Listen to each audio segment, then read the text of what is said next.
In 1974, the first tabletop role-playing game was created. Since then, people from all around have gathered to play. Join me as we talk with RPG enthusiasts while they share their best, worst, and favorite moments. This is You Had to Be There.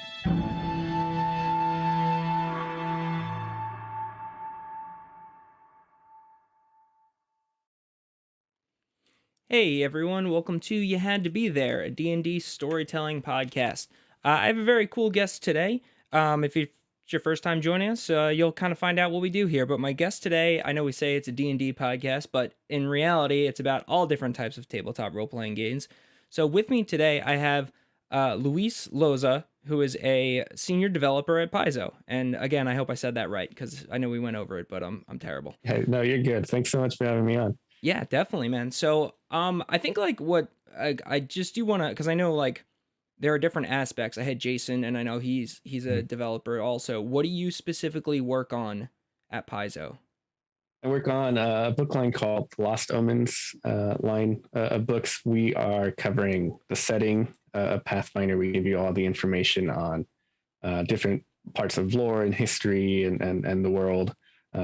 For the Lost Omen setting, which is the setting for Pathfinder, the Pathfinder RPG. So I'm helping put those books together, and they provide you a lot of flavorful information, like I mentioned, history and lore, but also rules options to help supplement some of the different things that you're reading about in these books. Nice. So like when you, because I remember when I had the Paizo guys on, so you have like a lot of the like the freelance, the writers, they write a lot of that. So are you like, you kind of put it all together? As far as like, I'm kind of in charge of coming up with the concept and getting that all put together by getting in touch with freelancers, having them write for us, and then getting in touch with our art team and asking for all the necessary stuff, kind of like a director on a movie from the beginning to end, running the whole thing. That's awesome. That must be like kind of fun, because do you like have a lot of friends that play through these books that you work on?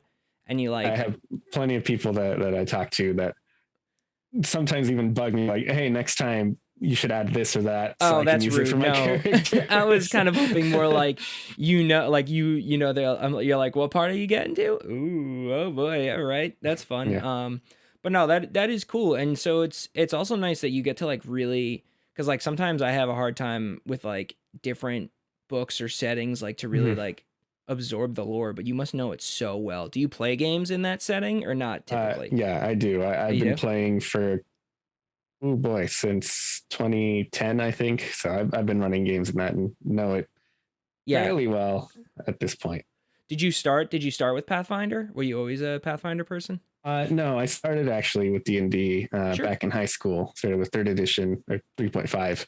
Okay. And then tried out 4th edition and eventually found Pathfinder and kind of got hooked on that pretty hard to the point where I work there now.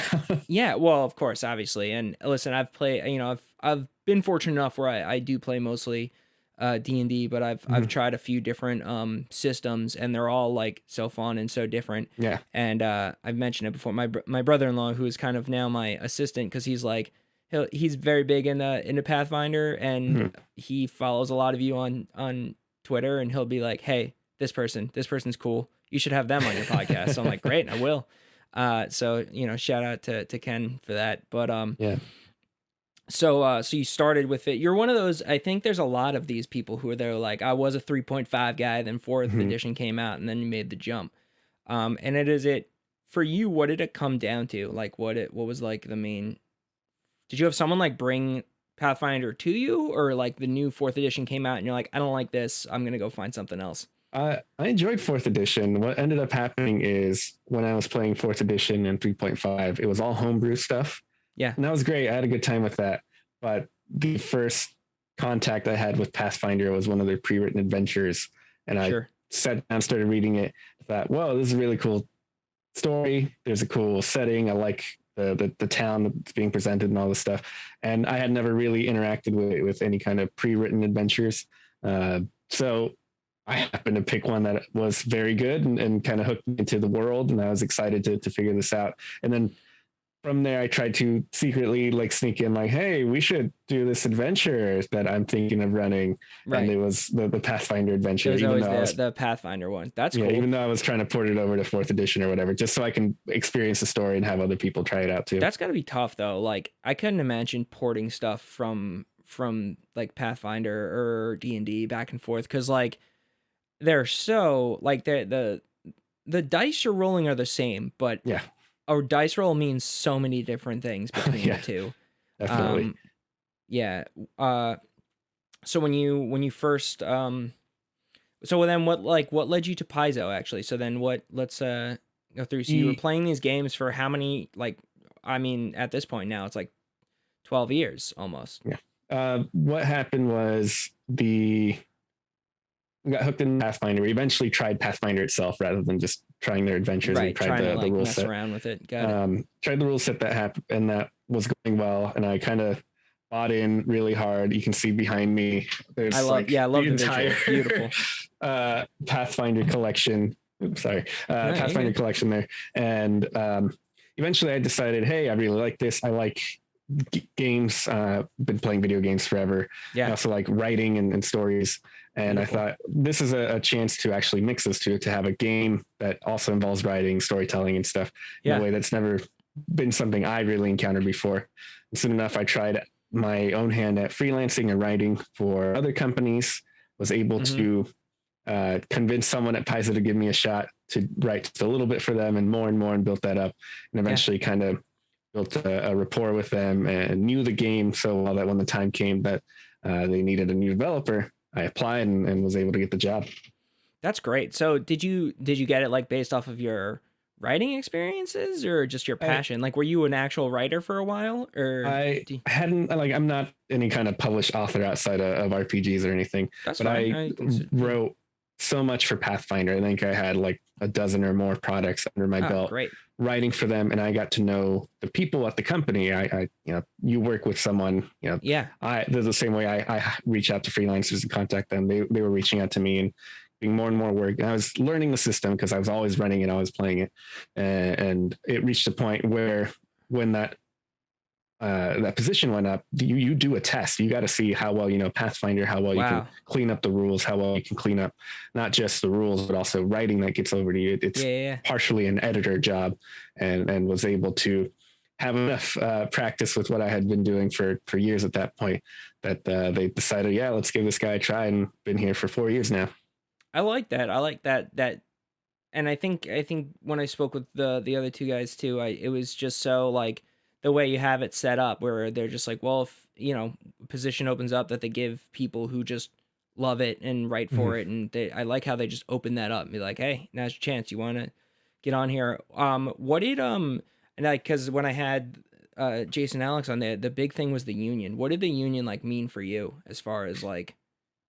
There's a lot of people that work here, and I just know that giving them more and more support will lead to better products and a better game overall. There's just, sometimes you have long hours or people who need just some extra help in some other ways that the company itself can't directly provide. And having a union there means that we can kind of ask for that kind of stuff, or barely set up resources to help out with that. So having a union in place just means that I think what's going to happen is we're going to have the people working here in a better spot where they can provide even better games, higher quality overall for everyone. And hopefully just that means more people coming and playing the game and enjoying Pathfinder, or, spinning off into whatever, if it's Starfinder or D&D or whatever, just a better, healthier RPG industry overall. Yeah, I think it's huge. I kind of like, I dig the workplace revolution that's kind of occurring, where everyone's like, hey, it makes sense, when people are happier and more relaxed. And I agree, they're going to put out a better product. Like, if you're stressed out because you can't pay your bills, like you're not going to be thinking about the lore behind your game you're writing. You're going to be thinking about your rent and all that stuff. So that's great. So you're feeling pretty good about all that stuff. You're very satisfied with it. I'm confident that things are going to, I'm hopeful for the future, right? Yeah. It's a process. It's not just, the flip is switched and suddenly we are 100% better. But I think we have a lot of great people on both sides of things, willing to work together to improve everything overall. Yeah, that's awesome. Cool. All right. Enough about the business stuff. I want to no hear. problem. So you've been playing for 12 years. What did you like? What? Because I am kind of like you, where I mean I'm not a well crafted writer. I'm a comedic writer, but I enjoy like when I first played, I was like, oh, I get it. I get why everyone loves these so much, because it really is this like great combination of you could be like, writing and games, because I'm also like I'm a big video game person. Yeah. And I was like, oh, like every video game now suddenly makes a million more sense to me because of the way, because they all stem from this. So what got you into it initially?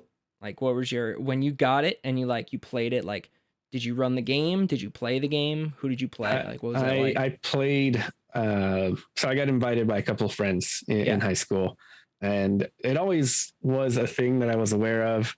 And this is a group of friends that I enjoy a lot, and they're very good friends of mine. And they always seem to talk up D&D.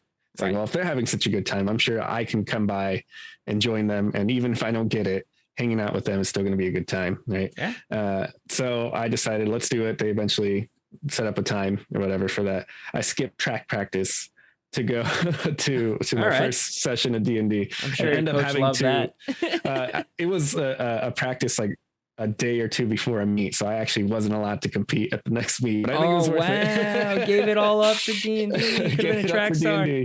Yeah, it was putting me on the road towards this career, so I think it was worth it. Absolutely. So we played. I've made a halfling rogue, because that's what you do. If you play a rogue, you make a halfling, I guess. Seems like so many people start with halfling rogues. Halflings are one of my favorite, man. Yeah, it's all fun and games until you roll in that one and you're like, oh no, I'm not the halfling anymore. And all right, so you went with halfling rogue. Halfling rogue, and they were all making characters, and 3.5 is one of those games where like making characters is half the fun, right? Because you can come up with all these different combinations and stuff that you're going to do. Right. So I think one of my friends grabbed some of the psionic stuff and went crazy with that. There's just a bunch of different stuff.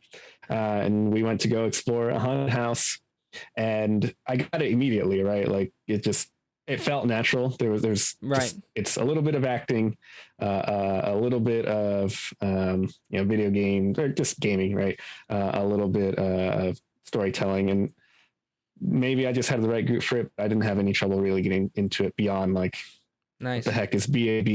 You did attack bonus and all your skill ranks and stuff. You did a haunted house. That's fun. I like the haunted ones. I like the scary ones, because like, I don't know, it's fun to play like especially it's fun to play like a character who is afraid. You're like, oh, what's going on? Yeah. So we played that a couple hours. It was a good time, and we're able to keep that group going for 2 years or so, until everyone graduated high school and left me behind, because I was a year behind them. Oh yeah. Yeah. Oof. And this was like well before even probably playing online, internet stuff. Yeah, it wasn't even a thought. Like, I mean, the internet obviously existed, and then in 2010, which is not unusual, but like, yeah, your best luck was like Skype. Skype was a hot. No offense to Skype, you're probably way better now. But when I was in a long distance relationship back in the day, and I was trying to Skype, it was the worst thing ever. So yeah, it's like not even it probably wasn't even a thought. So what did you do then after that? Everyone pieced out. What happened? Everyone left. So this is actually even before 2010, because 2010 is when we got into Pathfinder. So I started with 3.5. Oh my gosh. So this was like been playing for like 2004, longer. 2005 or so. Wow. Okay. And they left, and I just had no one to play with. And for a while, all it was just, well, I hope they come home from college on breaks, and then we get to play soon, during that time. And we did a few times, but that's what ended up happening. I kind of just had to go a whole year without playing, which is all right, whatever. It's my senior year. I have plenty of stuff I can do. And I moved to college and got back in touch with a lot of them. And once fourth edition is coming out, let's try D&D again. Let's get back into it. And right. We just dove headfirst into 40 and played that for a couple of years. Nice. When did you start DMing then? Did you start do you DM regularly, or do you do more playing? Yes. Yeah. Oh, I run games all the time. I'm one of the forever DMs. Forever DMs. Unfortunately. Okay. I get to play a little bit more now that I work at Paizo and everyone's a DM, so someone else can run it for that's me. gotta be nice. But I tried it actually with that first 3.5 run. I tried out a bit of DMing and worked out all right. And then I made a terrible mistake in thinking that like, oh, I have this NPC I made. Let's have this adventure, the story all about what this NPC is doing as opposed to what the players are doing. And this NPC happened to be a character of mine that I wanted to play later. Got it. So it was just this terrible thing. It was like everyone was really kind of frustrated and upset by the end of it. Our regular DM who wanted to play, he's like, oh yeah, I'll take a break. Someone else can run it. I figured I'd give it a run. He's just upset that like he didn't really get to enjoy the game at all. And it kind of turned me off DMing for a little bit until 4th edition rolled around. And I just decided, you know what, I'll give it another try. And I dove into it, started homebrewing stuff, started coming up with our own setting, and really fell in love with it at that point. Just I love running the game so much that I've noticed over the years, like it's really hard to turn off my brain and turn it on to player mode. Yeah.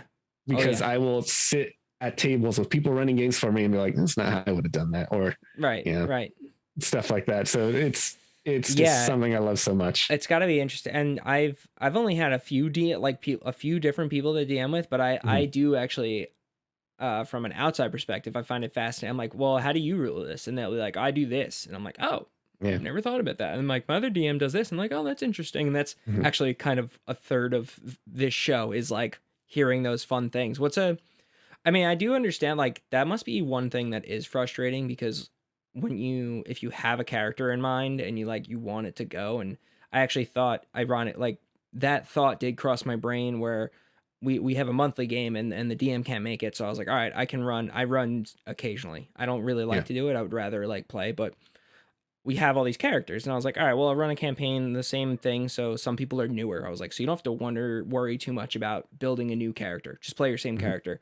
But I was like, oh, but I want to play my character too. And I was like, could I put her in there? I was like, no, she's a cleric. That would like, it's too much. And she's also very big and brassy. Like she's aggressive and neat. I was like, I can't do that. I can't play an NPC where that character's MO is, hey, look at me all the time. It's just not, so it doesn't make sense.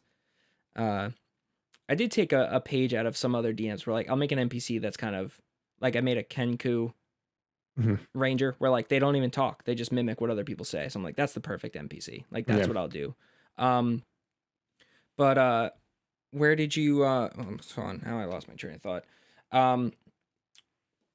So after you regrouped and you're like, I'm in a DM again. And after that, you kind of like, I guess like never looked back. Understood it. Yeah, it's weird. It's such a like a thing of honor. You're like, I'm going to this, and like, because you have to remember, it's the story. It's not you don't win. You're not supposed to win, and it's like if you play for a while, you get like, and then after you play for a while and you kill 100 enemies, and then you run 100 enemies and they all die, you're like, oh man, like it all died. But what's so when you homebrew, like what's your world? Like obviously I'm assuming you use the Pathfinder rule set. So I haven't touched my homebrew world in ages because I got into Pathfinder and just use their setting, but it's still like always kind of lingering in the back of my mind. Like I got to do something with that. So we had this, the way we DM stuff at that time with 4th edition, it reached a point where like new books were coming out and everyone wanted to try out the new classes. Got it. Or I wanted to just play for a little bit. I didn't want to always be DMing. So we had, there was 4 of us in the group total, me and 3 players. And what we would do is do this kind of round robin, or no, I called it hot seat DMing, where you can swap in and out as needed. And I set up the world where you were kind of members of this big worldwide guild that was just kind of sent off to go do missions. Of any kind. And these missions were, a couple sessions long or as long as needed to be. And when you were done, you come back, you crash, and then you get sent on another mission, but you might not be sent with the same group. And that was our excuse for like, oh, my character isn't there this time. I'll step out and then I can run the game and your character can come in. And that's how we kept swapping in and out. And it gave everyone a chance to run the games. It also gave me a chance to play it. It gave me a chance to actually learn from the way other people were running the game. other people who were DMing would do a thing, and I really like that, and then I would try to incorporate that into my game next time I run it and stuff like that. So that was really fun, and that's the world we built. We started with that, and then it kind of using. I think I bought RPG Maker. You ever heard of that? It's like a little program that you use to make your own little role playing games like Final Fantasy and stuff. Okay. But it happens to. It looks like 2D Super Nintendo sprites, but it happens to have, a bunch of map tools. And I used that and just made a little map. And that was our world for a bit. And eventually I just got more and more into it and reached kind of the culmination of a storyline where they had to leave and they kind of fly away from this island that has been our continent, our world, our known world for the longest time, and realize that's only like a fraction of the whole world, and it opened up to this whole big thing, and it was ridiculous, and I don't think we really had a chance to get back into it much more after that, because college is such that people get busy and stuff, and we just couldn't get back together, and eventually we found Pathfinder, so we just started doing the Pathfinder. So you started world. doing the books after that, though. Yeah, but it's like always been sitting in the back of my mind. Like, I still like have it all in my head. I know enough about it that I could probably put it to paper and publish it on my own someday. It's just a matter of deciding like what I want to do with it, what kind of stories I want to tell with it. Yeah, that's incredible. I envy people who have that big picture. I like it's hard sometimes to like not just get pigeonholed, but you have that anyone who writes campaigns and has this ability to like look at this giant picture and see all the details, and it's great. So how often do you run, like you said, you run games all the time, so do you do a rotating DM? Because I think the rotating DM is a pretty interesting idea. Two episodes back, I had someone who her and her husband do a stream Pathfinder. Actually, I think they do Pathfinder 1 though, and they do a rotating DM on their stream, so like it is interesting. Do you do that now? No, I tend to. I just feel more comfortable running games anymore. And it's I don't know. I find like prepping monsters and doing maps and all that stuff just really fun in its own way. So my brain is broken where it's like I will just sit here and put together a map for 4 hours and enjoy every second of it. It's got to be satisfying when you know it's going in. So what are you currently running then? I have a few different games. Every Thursday night, I'm running Pathfinder, which includes people from my group from all the way back in high school. Like I have one of the players who's eventually playing. Everyone's like, hey, we can do this virtually, or are they all? It's just local? One of them is still here. Okay. Like the others have gone their own way, but at least one we stayed friends still to this day and continue to run games. Good for you. And then a fair number of other people that I've been playing games with for pretty much since I started running Pathfinder, so over 10 years at this point. And we run Thursday nights kind of religiously to the point where everyone, including the one friend who happens to have now 3 kids, knows that like Thursday evenings that's what you do. And set time for yourself, regardless. You got to set time for yourself. Yeah. Everyone's got to, enjoy themselves. Yeah, wife and kids just know like that's what he does on Thursday nights, and that's fine. So we run Pathfinder for the most part during that time. Pathfinder puts out adventure pass or full length campaigns, usually take you from first level to 20th level, and we've been doing those for years. I managed to get through a lot of them over the years at this point. And we just continue to play them. And what happens is we'll play those for however long it takes, and then we take a couple months break. And during those couple months, then we try out other games. So we'll try D&D, we'll try any other game, Call of Cthulhu, just anything else that anyone's really at all interested in. And that's when I get to play for a while. But since moving to Seattle and working with Paizo, like I said, have a lot of people here that can run games too. So I joined up in an office game. Oh man, yeah. I bet there's like a million of those going on. Yeah, there usually is. So I joined up in one of those, and that runs every other Tuesday. And then on the other Tuesdays, the alternating Tuesdays when I don't have that, I run the Star Wars RPG, which I think is great for a couple of friends. Cool. And just play stuff here and there. But kind of have Tuesdays and Thursdays as my regular game nights with the occasional stuff on the weekends. Star Wars sounds fun. I bet I would really like that. Do you Are there like classes in the Star Wars one? I don't know too much about it, but There kind of is. They're called specializations. They're kind of you're starting a bundle of like skills and abilities. So you can be like a bounty hunter, okay. or you can be like a scholar Jedi style character. Different stuff like that, and that'll give you different abilities that you can gain. But at any time, rather than gaining levels, you gain XP, and the XP that you use is spent on getting new abilities. So like, this thing that will give me bonus health because I'm tougher, that cost me 10 XP or whatever. And Nice. you buy stuff kind of like a talent tree, and get as you need, as much or as little as you want in terms of XP investment per specialization. And then you can choose to go into other specializations. So you can be a bounty hunter who's also an ace pilot and other stuff, and kind of start mixing and matching it as you like. That sounds cool. I might have to check that out. Yeah, I've played Call of Cthulhu. I had a lot of fun with that. We did it on stream here, and then I tried one in Chronicles of Darkness, which is a D10 system, and that was fun. Game. Yep. And I have Vampire the Masquerade on my radar. I haven't played it yet. I'm still like trying to understand how that one runs. And then eventually I'm gonna play a Starfinder thing for my brother-in-law with my brother-in-law once we find other people to play. But that's great. I will let I want to hear some stories, but last question. So out of all of the systems other than Pathfinder, because I'm not gonna make you do that, which one's your favorite?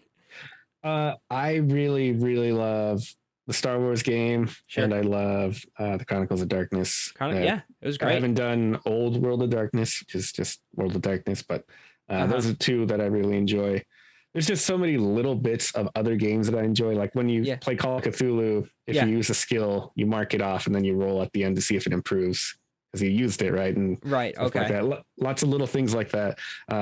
The Star Wars game has like specific dice with specific symbols. These proprietary dice are like hard to figure out at first. Once you know them, you suddenly realize that you have like a lot of stuff you can do as a character, even if you like miss your attack, right? You can shoot your blaster and miss, but have these other like symbols that pop up that make it so you can give someone else a bonus to attack that same guy because he provided covering fire or something like that. But there's always something you can do, as opposed to like D&D or Pathfinder, where usually it's like, I rolled a 2 and I missed, and that's the end of my turn. Too bad. You can roll a 2, but still have like other stuff happen. No, I mean, in theory, it does make sense. And then I always love this too when you realize like the way they apply the dice to things. Like, if you shot and you missed, you missed because the person moved, not because most times, maybe if you can miss, but like the way it usually role plays out, unless they have like heavy armor or something, but like, they move. Yeah, but even still getting hit where'd they move? They heavy armor might make you reel back. So there you go. So now they're a little bit out in the open a little bit more, which would make sense to give that other person that little boost. So that is a clever thing, especially for like a war, like if you're shooting guns and stuff, because like you said, covering fire would prevent them to do something. Would it also affect, out of curiosity, now my brain's ticking a little bit, so like if I'm say I'm the bounty hunter and I blast and that person hides, and then someone else goes to move and that person kind of like the person I was shooting at goes to shoot at an ally of mine, would that also affect it? Does that also? You can interpret it as you like. When you get a bunch of different symbols, these are successes or like advantages. They're different categories, but success is just, you hit something or you succeed at whatever. Right. But these advantages are what you kind of manipulate. So you can say, I forced them into hiding or provided covering fire. You get a bonus. Or you can do the inverse.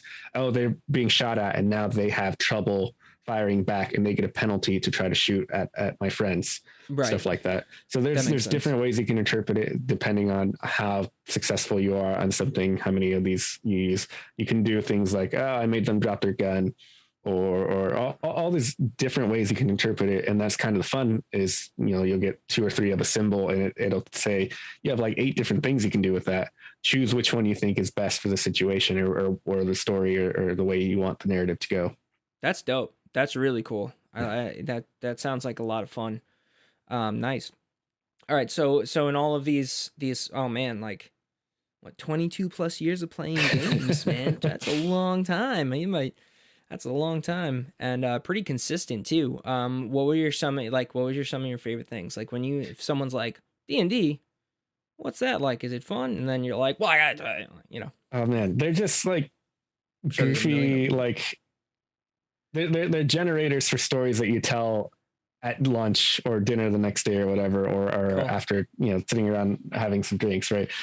So like one of the first things that comes to mind is just the recurring gags that end up happening by chance. That very first game I played with the Haunted House, there was a point where me and the Ranger decided, let's try to climb up the side of the house or whatever. I think we threw a grappling hook up to a window, start climbing up against the wall like Batman style. Right. And at some point he fails his check or something, and ends up like falling into kind of like a puddle. And you know, the DM says, "Oh, you get covered in slime." It's kind of a goofy. We all laugh. Right.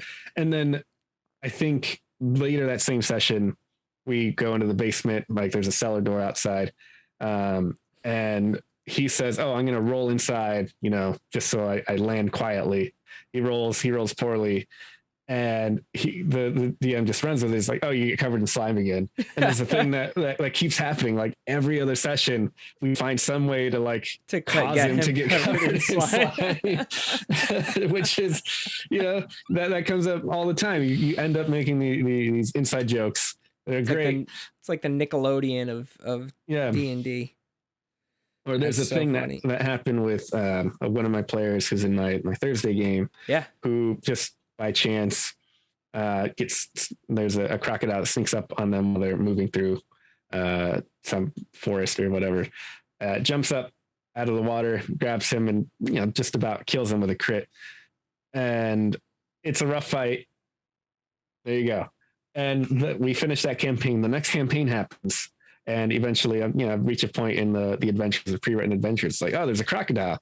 And it's, you know, here on the map, and they're walking in such a way that he happens to be the best target. So again, this crocodile comes after him, and now every single time I get a chance, I send a crocodile after him to just try to take him out. And there's this kind of like almost like across generations bloodline thing where they're all his characters end up somehow dealing with crocodiles and becoming absolutely terrified of encountering a crocodile. That's so funny. What's the weirdest place you've slipped a crocodile? I think once I had something like there was a stuffed crocodile in a room, like, you know, the hunter's in there and there's a bunch of stuffed animals. One of them is a stuffed crocodile, like big statue. And he's just freaked out, thinking this thing's going to come to life, and nothing happens. Okay. But like the threat of a crocodile is just always there. So there to make him I think at some point it gets knocked over, and that's it. Like it falls over, but I think that was enough to just like cause him to shake in his boots. That's funny. So you just use that as a little torture device. Yeah, it doesn't even have to do anything anymore. Do you do that a lot? Like a lot of reoccurring things in your games?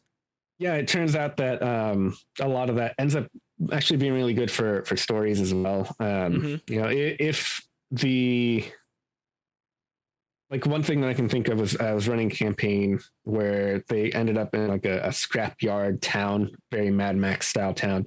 Okay. And I decided, you know, the very first NPC they started talking to just occasionally referred to the players as Boyo. You know, hey Boyo, listen here, right? Stuff like that. And, you know, that was whatever. It happened. That conversation happened. Then they keep going and they meet another character. And then for some reason I decide, all right, this person also says Boyo. And then suddenly they realize everyone here that's the slang in the area is Boyo, which kind of adds to the world a little bit of the flavor, is realizing that, oh, this is the kind of things they say here, as opposed to, you know, you wouldn't hear this anywhere else, but this is a weird town. And I guess Boyo is one of those things. And it helped them, I think, later when they needed to use diplomacy to add Boyo into their lexicon and make it seem like they're natural at the conversation. They're one of the locals and stuff. That's clever. It's like so small, but so like specific. No, but it makes sense too. If you trust, you know, I wonder, like, did they have to like, did anyone ever like kind of insight check them to see if they were like kind of full of crap, like that they weren't from the area? Or I think I ruled it more of a, like, it gives them a +1 bonus or something. If they use because Boyo. they did that, it's like, oh yeah, it's all the easier to win someone over because it's a more natural conversation for them. Nice, nice. So that was so you have one player and one DM. So what any other good ones come to mind? Oh boy. So this is less like a funny one, but I think It's fine. one of the few times I got to play in a campaign, we were playing the Kingmaker Adventure Path, one of the Pathfinder ones, which is just kind of like go out into the frontier and start a new settlement that grows in the kingdom and stuff. And it was really cool. But the early adventure kind of ends with you assaulting a local bandit lord. He has a fort and he's kind of in a pain in the butt this whole time. You're going to go take him out, put an end to him. And me and the other players, a lot of us lived together. I think all of us lived together at that time. So it's like everyone that's in that game lived together, except for maybe one guy who comes by every day anyway. But we were like, we knew, okay, our next session is going to be this thing. Let's figure out how we're going to assault it. And normally this is the thing you'd probably do at the table and figure out stuff. But our DM's like, you know what? I just will expect you to have a plan by the time we get back together next week. And we spent weeks, the whole week, like I'd go cook some lunch or whatever. And a friend would come by and we'd chat this over like we were planning it in game. Right. And we came up with this extraordinary plan. There was only a wizard and then a barbarian, a paladin, and a cavalier, a kind of knight character, which was mine. So only one spellcaster. And that meant he had to kind of cover for a lot of us. So he spent a lot of downtime crafting a lot of stuff. He figured out how to get us all like invisibility potions.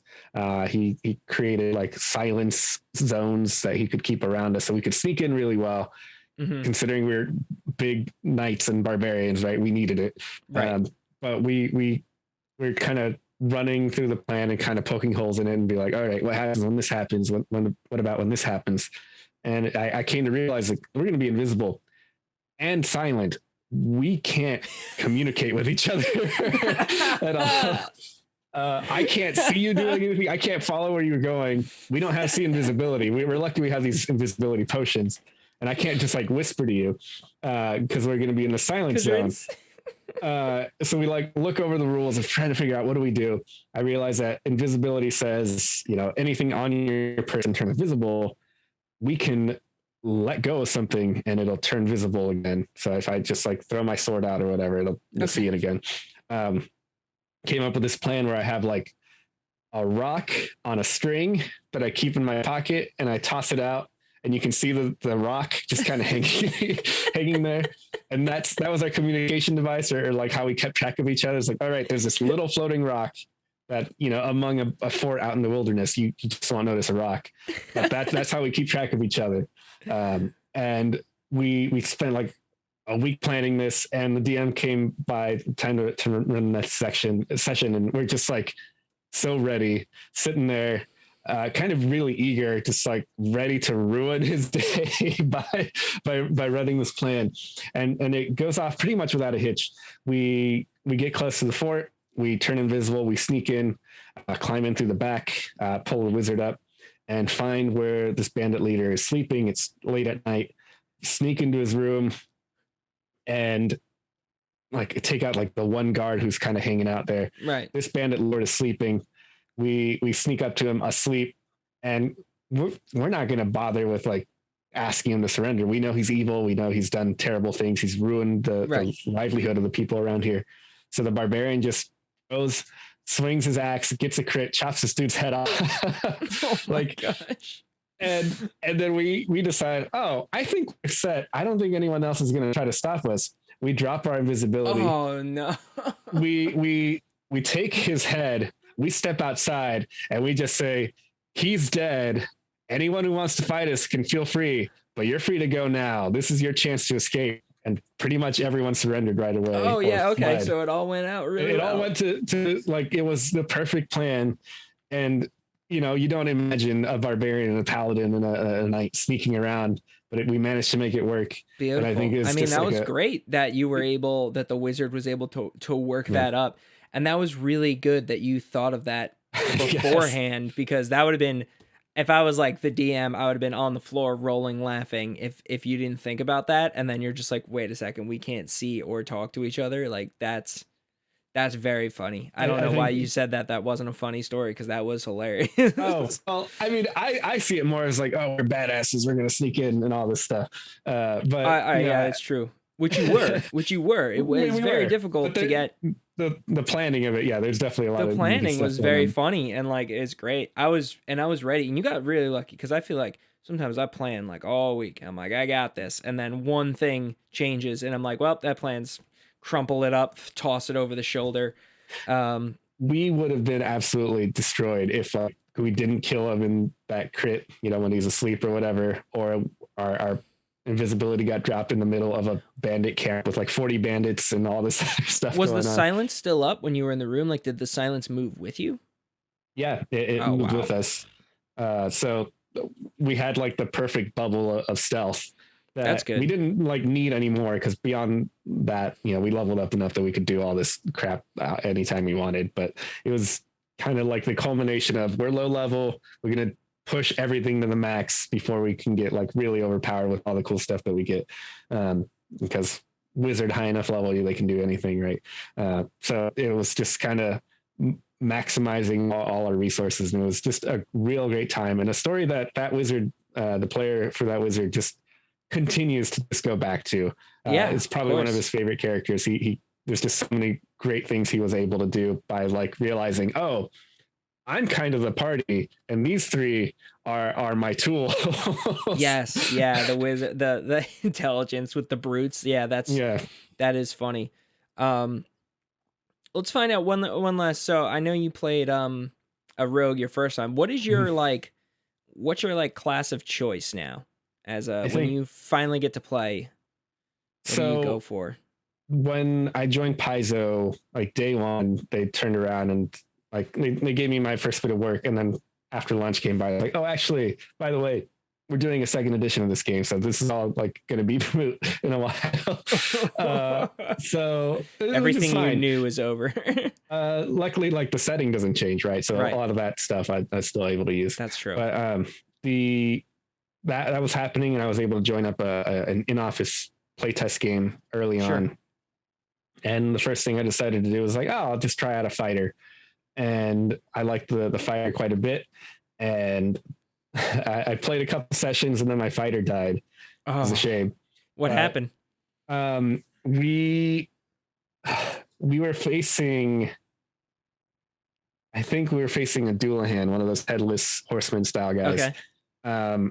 And he happens to have like this ridiculous weapon, which is a spine that works like a whip. Ooh. Which is super great once you get it, but when you're on the receiving end, it's pretty rough. And my fighter was all about like intimidating people and like doing all this control, like demoralizing stuff. And he happens to be like, I'm going to go toe to toe with this guy in the fighter, right? Once you know it, a big, scary undead with a giant spine whip is kind of a tough thing to take on. He kills me, and he kills me in such a way that his abilities are like, oh, I kill you, and then I immediately resurrect you as an undead under my control, which at least was kind of fun because the guy running the game decided, you know what, if you want to continue, here's this undead, but you can run him. So on my turn, instead of being my fighter, I got to play the undead while he was still around, which is kind of fun. But I decided, all right, I died because I had like just one-handed weapon and a free hand, and I'm all about like maneuvering control. I'm going to build like the super tank. So I build another character, and she's sword and flail. Wouldn't you know it, she gets to use the spine. The spine? Because the party held on to it. It's like, oh, I'll be your new party member. Oh, this is a good weapon for me. Wouldn't you know it? Wow, that's perfect. But she's like super tanky, and I really enjoyed her a lot. To the point where I ended up playing her a lot over the last couple of years. I got artwork of her in one of our books. She had to be featured in one of the books. So she's kind of immortalized forever there. Wow, that's really... Oh, that's got to be so cool. One of the perks of the job. Of your characters in the books. Yeah. I mean, it doesn't say like that it's her, but I know it's her. But you know. That's cool regardless. So fighters have really been my thing. It's been your jam lately. Nice. I've never been big into magic. Nah. users of any kind. Like spellcasters are, there's nothing wrong with them, but I always get drawn to fighters, rangers, the kind of melee style characters a lot, just because I like being big, tough characters that can kind of take hits, but keep fighting. That's great. Absolutely. That's fun. Cool, man. This was a lot of fun. Thank you for being a part of my my little project here, my little show. I would love to give you the opportunity to plug anything you might have, if you have anything to plug. Sure. Yeah, sure.